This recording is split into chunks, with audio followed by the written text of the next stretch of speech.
All right, good morning. So it is like 7 a.m. now or something. I actually got up at like 6 a.m. I packed up. I think I mentioned in yesterday's video, I basically camped just off the side of the highway a little bit before Tennessee Pass, which is where I reconnect to the trail.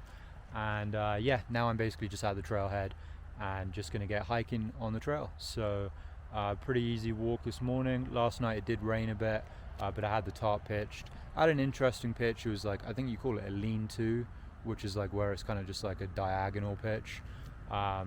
So yeah, I didn't film it just because I wanted to pack up quickly. I think I was on someone's private property, honestly, just like in the woods off the side of the highway. But you know, I set up late, packed up early, and now I'm back on the trail. And because of all the rain, the trail is very muddy, so I'm probably going to end up with wet, muddy feet today. But oh well, that's just part of the way things go sometimes. As you can see, there's just like big puddles and it's all muddy, but yeah, whatever. Oh, and you also might be wondering why exactly I walked. If you know that the CDT doesn't actually go into Leadville, most people walk the trail, which kind of goes to the west of Leadville, and then they hitchhike in from Tennessee Pass and then hitchhike back out. But instead, you know, from Mount Albert, I walked on the road into Leadville, and then from Leadville, I just walked straight out, so no hitchhiking. And you might think that's a bit weird. Why would you do that? Like, you missed some of the trail and you walked on the road. But honestly, I just wanted to get to Leadville on that day. I had resupplied from Twin Lakes just before Mount Albert, and it was like a tiny little shop, like mostly just had like postcards and t-shirts and stuff. I mean, it was really nice. It's just like, I only really wanted to buy like one day of food there and then just like walk straight into Leadville. And I wanted to get into Leadville. I wanted to get this Melanzana hoodie, which was by appointment only, and I don't know, I just I'm a bit behind where I expected to be, so I do want to pick up the pace quite a lot. And these next few days I'm going to be doing big miles. I'm going to be getting up early, hiking late. This morning wasn't crazy early, got up at 6 or like 5:45, but I'm just further behind than where I want to be. Just there's certain like towns I want to be in at certain dates, and I've just been relaxing a little bit too much, which it's been nice, but really want to pick up the pace. And so walking into Leadville on the road and walking out allowed me to save some time because it was fewer miles, it was pretty flat basically, and didn't have to deal with hitchhiking.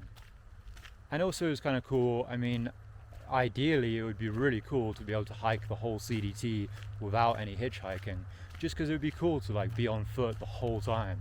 When I hitchhike into a town, I always hitchhike back exactly where I left off and then carry on walking from there. So I do still have connected footsteps the whole way. But you know, sometimes a town is like 20 miles, 30 miles from the trail, and it's like a sketchy highway with like no shoulder. So anyway, it would be cool if you could just walk into every town. And when I have the opportunity to, I really like to take that opportunity. So I did kind of just want to, it's nice to just walk into Leadville and feel like I walked to Leadville from Mexico and then just walk right out, and I don't have to deal with the hitchhiking. But I honestly do kind of enjoy hitchhiking a bit. Sometimes it's really annoying because you sometimes have to wait a long time. But so far on this trail, the longest I've waited is like half an hour. Usually it's like 10-15 minutes. Seems really easy to hitchhike so far. But it's kind of fun. It's a little bit of a like roll of the dice, like see who you're gonna get picked up by. Usually it's someone really friendly and a local, and they're knowledgeable in the area, give you recommendations for town and stuff like that. So I do like hitchhiking, but it was cool to be able to just walk into Leadville and walk out. And then the other brief thing I want to mention is I originally, going into Colorado, kind of wanted to summit a lot of 14ers, like as many like 14,000 foot plus peaks as I could feasibly do. And I could have done Mount Massive after Mount Albert. It's very close by. I think I pointed it out when I was up there. But yeah, clearly I didn't do it because I'm trying to make up for lost time, like I said. And honestly, you know, the view would probably be very similar. It'd be a similar experience, and really all I'd be doing is just ticking a box. Like, I'm just kind of like saying, oh, I summited this peak. You know, it's kind of just like box ticking just for the sake of saying you did it, which I do kind of like that in a way. But yeah, I don't know, I'm more focused on just getting the CDT done. There's still going to be 2 more 14ers that I'm going to do, Greys and Tories. But originally I wanted to do massive, but oh well, things didn't work out that way. I'm sure one day I'll be back and I'll do massive.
So that was really cool. I just bumped into two people who actually recognized me from these YouTube videos. So two guys hiking the Colorado Trail, going the opposite way of me, so they're coming towards me, and you know, I'm just like, hey, good morning, and they're like, is that Waldo?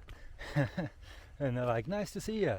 And I'm like, oh crap, like thinking these are probably people that I know, people that I've seen before, but that I've just forgotten who they are and I don't recognize them because they seem like unfamiliar faces. I'm like, who are these people? And then they're like, yeah, like we watch your YouTube videos. So I'm like, oh, okay, now it makes sense why I don't recognize you, but you recognize me. So that was pretty funny. And then just talked to them a little bit about how their time in Colorado has been so far. So they said it's been very rainy. They've had a lot of rain recently. I think yesterday they had a lot of rain. They're getting soaked. So they definitely mentioned that. But yeah, really cool. That's actually the first time that's ever happened where I like bump into someone and they recognize me from the YouTube channel. So yeah, pretty cool. It's also really funny timing because actually yesterday when I was in Leadville, Clean Sweep messaged me saying, hey man, two guys just bumped into us and they said that they recognized us from your YouTube videos. So like two guys section hiking, different people, not those guys. Two different people bumped into Clean Sweep and Overhill and recognized them, you know, from watching my videos. So Clean Sweep messaged me that and I thought that was pretty funny. And then, you know, the next day all of a sudden I'm bumping into two people that recognize me, two different people. So yeah, pretty funny.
So as you could see in those previous clips, the wildflowers have been absolutely amazing. So many different types of beautiful flowers, and they're just like all over the place. You know, I filmed quite a few clips, but like it was for a while, just areas were just completely like blanketed, like just covered in flowers. Really, really beautiful up there, and nice views in the background of the mountains as well. That was up by Kokomo Pass, I think it's called. Kokomo Pass, whatever. And also the way up to get up there was fairly easy as well. A lot of the Colorado Trail is like really well maintained, easy trail, and fairly gradual, like wasn't steep at all. So it was pretty easy to like do the, I don't know, 2,500 or like 3,000 feet of elevation to get up there. Fairly easy. And the way down the other side is like really nice and gradual as well. But right now I'm just heading down towards Copper Mountain, which I think is kind of like a little ski village maybe or something. I don't know if there's much there, but I think there might be like somewhere to get some food or maybe something like that there. But I'm probably not going to stop for too long. And then not too long after that is a road which most people would hitchhike into a town called Breckenridge, but I'm planning like just to keep hiking. I think probably almost all CDT hikers, seems like, go into Breckenridge, and there's quite a few towns around this area. There's also like Frisco and Silverthorne. There's a few different places that you can go to, but the thing is, like, I was in Leadville and there's a Safeway which was a pretty good resupply with like fairly reasonable price and like had everything I needed. So I just bought like 5 days of food, and I'm going to try and make it all the way to Grand Lake. I'm not really feeling in the mood for like going into all these different towns.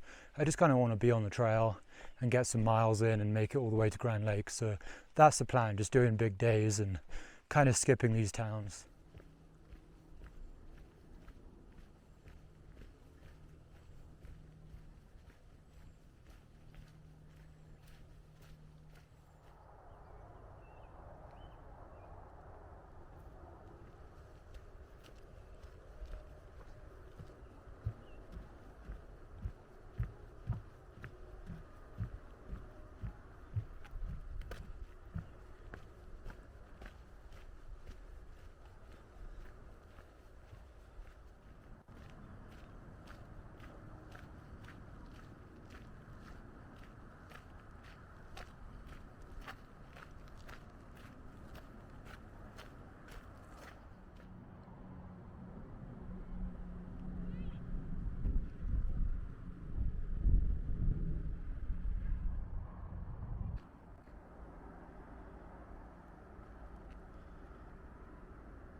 Alright, so I actually stopped for a bit at Copper Mountain, which is just a little ski village.